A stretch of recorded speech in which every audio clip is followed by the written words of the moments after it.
Hey everybody, Scout Crafty here again, Mishmash Monday. Hope you had a great weekend. We have a project today that it's going to be fantastic or it's going to be a big dud. And I don't know how it's going to go, but I'm really looking forward to it. I hope you're going to enjoy it as much as I will. Let's get started right away. Okay, next up, here's a project I've been sitting on for quite a while. This came from our good buddy Mike. You know Mike, part of our favorite brothers, Mike and Roger from the Long Island Tool Meet. Mike had this battery charger. He just thought it'd be a great project for the show. And I am ecstatic to do this. I've been waiting on this for a while. This is a TUNGAR battery charger from probably almost 100 years old. And let's talk a little bit about it, what this is. It's a box of parts. I have no idea how this goes together. Maybe we can figure it out. Okay, so let's take a look at what we have, what was given to us in that box of parts. First of all, we have the case that this was all came in. It's a metal case. And this is what the battery charger came in. If I can open it up, there we go. You see here? Now, a lot of times these were meant to hang on a wall. Okay, so sometimes they had things coming out of the bottom. Yeah, see, sometimes these were made to hang on a wall in gas stations and things like that. They were commercial battery chargers. You could hook up a bank of batteries, keep them charged up. And it worked. The bread and butter of this thing was the TUNGAR bulb. And TUNGAR was tungsten argon. It was a tungsten filament that had argon gas in here. And this bulb is what powered up, and it was basically a rectifier, which turned AC into DC. And over here we had like a coil pack or something. I'm trying to sound as if I understand this. I'm on the fringe. I watched a couple Mr. Carlson videos, and I don't know, the guy is so far ahead of us in electronics, just trying to figure out what he's talking about. But remember, this stuff was simple back then. You have to put your head back into simple. This is the Mogul base. Mogul is the type of bulb base, which is what the TUNGAR bulb had. That's a Mogul base. It's like twice the size of a regular Edison. And here it is, the TUNGAR charger. It told you here the volts, and we'll try and clean this up. So basically what we're going to try and do first thing is we're going to clean everything up, make sure the wires are connected properly and that there's no loose or whatever wires. We'll try and adjust that. We'll figure out which wires go where and see if we can't power this up. I mean, that'd be great, right? Without shorting out the block. Okay, you know what makes it a little confusing with this when you're trying to work on it, especially when you don't know what you're doing? There's two lines that come in, which are AC, 110 or 115 volts from the house. They come into the unit, and then what comes out of it is usually anywhere between 7 and 20 volts DC, okay? And that's what charges your battery, depending on what it is. So there's a tap up here. If you look over here, you'll see there's a tap. And let me focus in. Can you see that? And that here says 105, 115, 125. Okay. Now I'm assuming that was the line current coming into the house, right? 110 volts. You figure 115, which is what it's hooked up. Okay. So let's say that the AC comes into here. Now, you don't know which is hot and which is ground or neutral in the AC line because the old plugs weren't polarized. So you could switch them around, you know what I mean? Depending on which way you plugged them in. They weren't polarized, these old plugs. So now it's going to switch back and forth, and that kind of screws me up a little bit because you say, well, let's say this lighter colored line was the neutral and this black was the hot. But that could switch if you turn the plug around. So that'll change everything, won't it? I don't know. I don't know.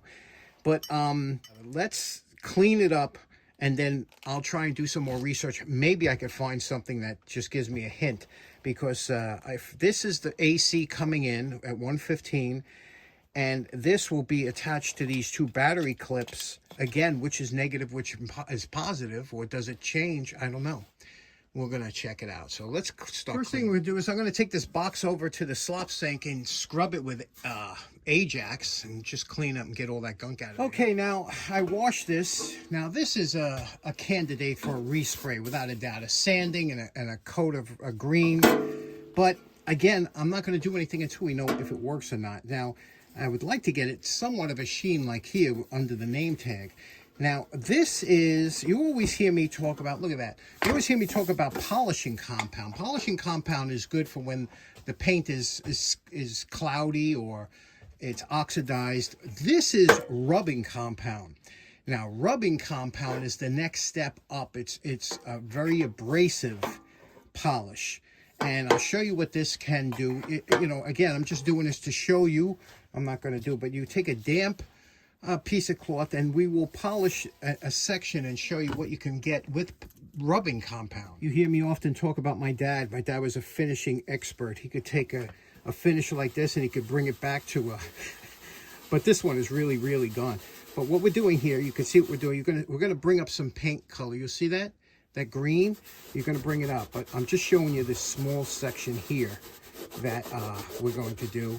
We're going to just rub it. I'm doing this in actual time here so you can see how much elbow grease has to be added. So we go back and forth. We scuff up the top layer of paint. And see that? And then we're going to take a just old paper towel here. And we're going to buff it out. And I'll show you what this will look like. Okay, that's just with the rubbing compound. You can see we brought back some sheen. We got rid of the oxidation of the paint. Now you would go over with a polishing compound and then a wax, and that would give you your ultimate finish. But let me show you what it looks like if we do the whole panel. But you can see the difference, huh? Stark difference. Okay, there's the whole panel done. You can see the difference here. And the reason that you want to know about this kind of finish is because, believe it or not, this doesn't affect the value and it'll enhance the value. Whereas if you spray the cabinet, now it becomes a different value. You know, some guys don't want nothing that's restored. But if you clean it like this, that doesn't affect the value if it is something valuable. I'm going to do the whole case like this. I'll come back when it's done.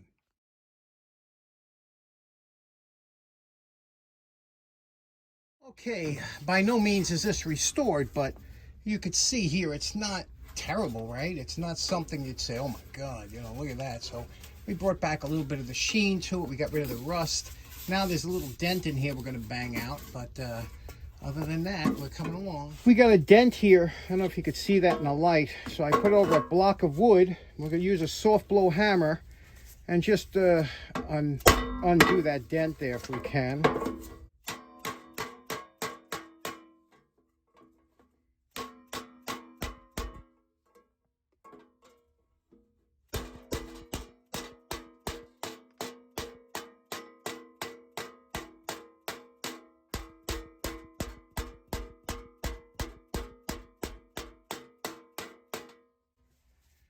Okay. Boy, that dent came out nice, huh? Nice and flat now on top. Okay, now I believe this porcelain piece went here, and that's where the AC lines went through. I think AC is the only one that you'd have to run that porcelain in. And then we also cleaned up the plate here, and we'll put that back over here. Here's a before and after of the battery clips. You can see the one on the left we didn't touch yet. The one on the right, we went over with the wire brush and cleaned it up. Now I'm removing every nut and bolt and everything I can from here, cleaning each piece and cleaning, polishing so I get a good contact polishing all the metal parts and replacing everything as I take it apart all the way down, checking the wires, making sure all the connections are good through the whole thing. Okay, we're done for tonight. We went over all the sockets, everything we cleaned, every nut, bolt, took everything we could off of this, and then put it back on after it was cleaned and all the contacts redone and all the hardware. So it's really good now. Now I'm going to go through the wiring tomorrow, but first I'm going to go online and see if I could find out the schematics and see which way to wire it. But then we'll put it back in the box and we'll fire it up and hopefully we'll keep our fingers crossed. Okay, I'm going to put some new legs. I got to put new wiring onto here because it was obviously cut off. Whenever you're stripping back old wire here, you see this is old wire, and take a good look at, let me see if I can zoom in a little bit there. Now look at that wire. You see how that's corroded on here? Now, if you just take this and do that, you might get a connection, but what you really should do, take a single edge razor blade, put on a block of wood, and just scrape clean this wire. You're just going to do what I'm doing there. Separate it a little bit, scrape clean, and you'll see this gray powder coming off here. I hope I'm still in frame here, but I'm scraping it off just gently.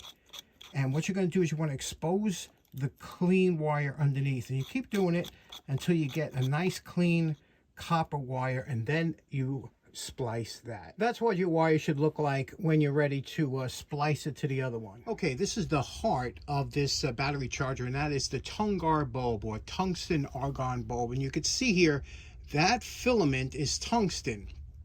That little plate up there is where the electrons will only go one way and not back, so that turns this from AC to DC.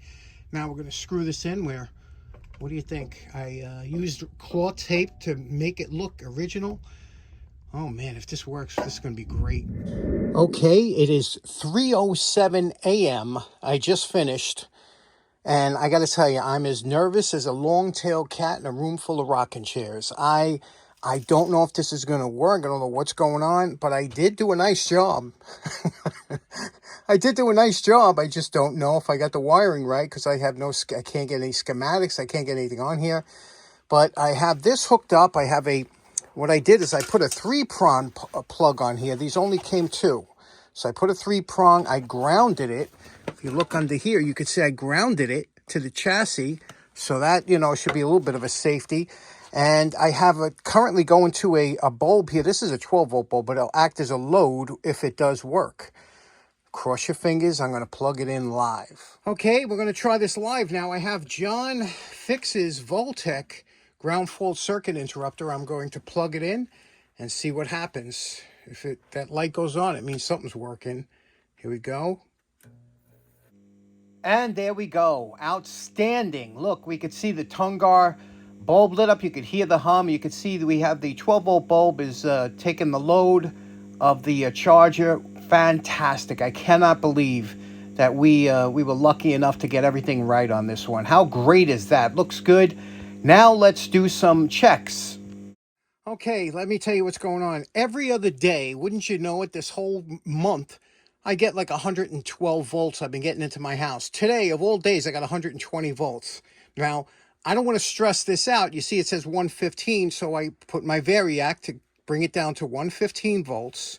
I have the meter hooked up here to see how much I'm going to be putting out DC-wise, and I'm going to plug it in again here with the variac, and I'll be able to tell. There we go.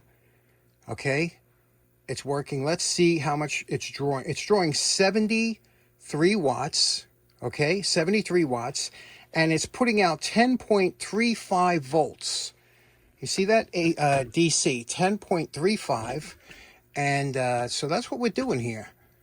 What do you think of that? Listen to that hum. There's no other controls here as far as making it go higher or lower voltage, so I guess that's what you had. You had what you had. So there we go. The TUNGAR 100-year-old battery charger back in service. How great is that? Okay, so in closing, what do you think about the TUNGAR 100-year-old battery charger? You like it the original condition, or would you say spray it, respray it, get it to what do you think? Let me know your opinion. I know a lot of guys out there I wiped it down obviously with some WD-40, but there we go, back in service. Okay, so in closing, I am really, really happy with the way that came out. And I have to tell you something. Do you know when you hear those disclaimers when they say, look, only qualified technicians should mess with electrical current, things like that? They're talking about me. That is specifically directed towards people like me who shouldn't be, messing. But I don't know. I find it fascinating. And sometimes we get lucky.